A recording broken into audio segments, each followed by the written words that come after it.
আসলে শুক্রাণুর বিষয়টা বলি। আমাদের যে সিমেন্টটা থাকে, সিমেন্টে বা বীজে কি কি থাকে? শুক্রাণু থাকে, ফ্লুইড থাকে, যেমন প্রস্টেটিক ফ্লুইড, বিভিন্ন গ্ল্যান্ড থেকে ফ্লুইড আসে, সেমিনাল ফ্লুইড।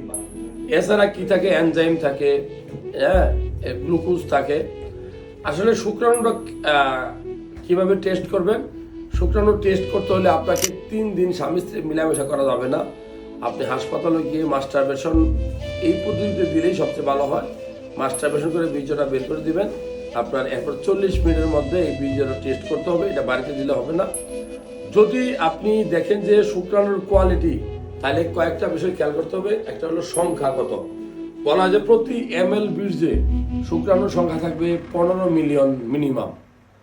আর নর্মালি শুক্রাণুগুলো শুধু সংখ্যায় থাকলেই হবে না, এটা নড়াচড়া করতে পারে কিনা, মোটিলিটি ঠিক আছে কিনা। 40% শুক্রাণু তাতা থাকতে হবে। আর 3 নম্বর যে জিনিসটা দেখি সেটা হলো শুক্রাণুর মধ্যে অনেক সময় স্ট্রাকচারগত গঠন একটু ব্যাধাল থাকে। যেমন টেরাটোজোস্পার্মি আমরা বলি, যে স্ট্রাকচার যদি ঠিক মতো না গঠন করে,